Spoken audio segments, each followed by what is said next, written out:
நமஸ்காரம். திருக்குறள் அறத்துப்பால் நீத்தார் பெருமை. குறள் எண் 29. குணமென்னும் குன்றேறி நின்றார் வெகுளி கணமேயும் காத்தல் அரிது என்கிறார் நம் திருவள்ளுவர். அதாவது குணமென்னும் குன்றேறி, நற்குணங்களை நிரம்பி இருக்கவங்களுடைய பெருமை எப்படி இருக்குன்னா, குன்றின் மேலே வரைக்கும் நின்னா அந்த மாதிரி மக்களோட கோபம், வெகுளினா கோபம், கணமேனும் காத்தல் அரிது. ஒரு க்ஷணப்பொழுது கூட அவங்களால அதை காத்துக்க முடியாது, மெயின்டைன் பண்ணிக்க முடியாது.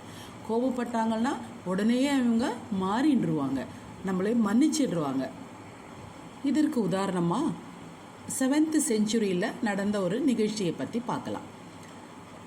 காஞ்சிபுரம் ஊர், அங்கே இந்த காஞ்சிபுரத்தை தலைநகராக கொண்டு பல்லவ மன்னன் பரமேஸ்வரவர்மன் ஃபஸ்ட்டுன்னா இருக்கும். அந்த செஞ்சுரி பேசிஸில் பார்க்குறம்போது அவர் பேர் தான் வருது. அந்த நாட்டு ராஜாவாக இருக்கார். காஞ்சிபுரத்தை தலைநகராக கொண்டு ஆட்சி செஞ்சுட்டு இருக்கார். திருவெக்கா அப்படிங்கிற இடத்துல, காஞ்சிபுரத்தில் இருக்கிற அந்த இடத்துல திருமிசை ஆழ்வாரும் அவரது டிசைபிளான கணிகண்ணனும் வாழ்ந்துட்டுருக்காங்க. திருமிசை ஆழ்வாரும் அவருடைய டிசைபிளான கணிகண்ணனும் அங்கே இருக்கிற விஷ்ணு கோயிலில் நல்ல பூஜை புனஸ்காரங்கள் பண்ணி, பாட்டுகள் பாடி, பாசுரங்கள் சொல்லி வாழ்ந்து வந்துட்டுருக்காங்க.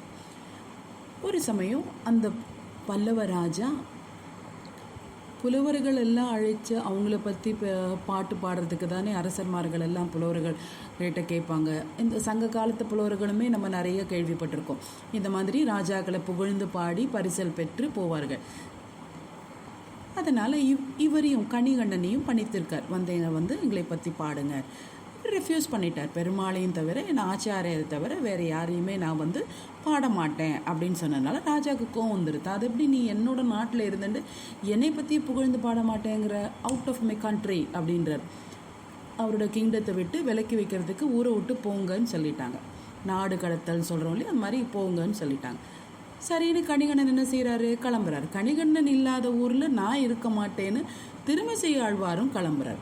கிளம்புறும்போது என்ன தெரியுமா சொல்கிறார் அந்த பெருமாளை பார்த்து, கணிகண்ணன் போயின்னு இருக்கான், நல்ல புலவனாகிய திருமிசை ஆழ்வாராகிய நானும் போகிறேன், நீ மாத்திரம் ஏன் இங்கே படுத்துன்னு இருக்க, உன்னுடைய பைனாக பாம்போடைய படுக்கையை சுருட்டின்னு வா எங்கள் பின்னாடி அப்படின்றார். பெருமாள் என்ன செஞ்சார், உடனே அந்த பாம்பு படுக்கையை பாய் மாதிரி சுருட்டின்றார், கையில் எடுத்துட்டார். இவர் பின்னாடியே போக ஆரம்பித்தாங்க. 3 பேரும் போகிறாங்க. ராத்திரி நேரம் ஆறதுனால ஒரு இடத்துல தங்குறாங்க. அந்த இடத்துக்கு இப்போவும் ஓர் இருக்கை அப்படிங்கிறது பேர். அதுக்குள்ளேயும் பல்லவ நாட்டு ராஜாவுக்கு இந்த விஷயம் தெரிஞ்சு போய் அவரோட மந்திரிகள்லாம், இந்த மாதிரி நீ செஞ்சீன்னா பெருமாளே அந்த இடத்த விட்டு போயிட்டார்னா காஞ்சியோட தலைநகரம் அப்புறம் எப்படி அங்கே சுபிக்கும் அப்படின்னு சொல்லி கேட்கவும் படப்படான்னு ஓடி வந்து இவர்கிட்ட மன்னிப்பு கேட்குறாங்க. அப்போ அவர் என்ன சொல்கிறார், திருமிசை ஆழ்வார், கணிகண்ணன்ட்ட தான் நீ கேட்கணுங்கிறார். கணிகண்ணன் என்ன சொல்கிறாரு, ராஜாவே வந்து கேட்டதுனால நம்ம திருப்பி போகலாம் அப்படின்னு சொல்லி 3 பேரும், பெருமாளும் சேர்ந்து 3 பேரும் வந்ததா ஐதீகம்.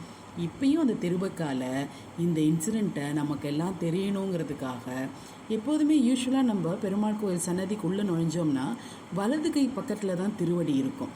நேராக என் திருவடியை படிச்சுக்கோ அப்படின்னு சொல்கிற மாதிரி.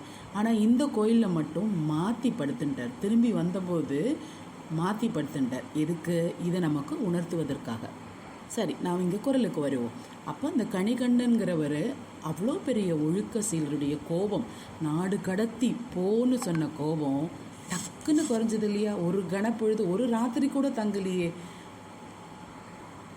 இப்பேற்பட்ட நீத்தாரது கோபங்கள் ஒரு நொடிப்பொழுதும் தங்காது என்கிறார் நம் திருவள்ளுவர்.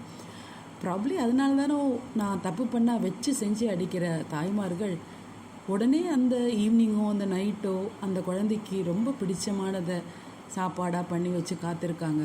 அப்போது அவர்களை இந்த லிஸ்ட்டில் சேர்க்கலாமா? தேங்க்யூ.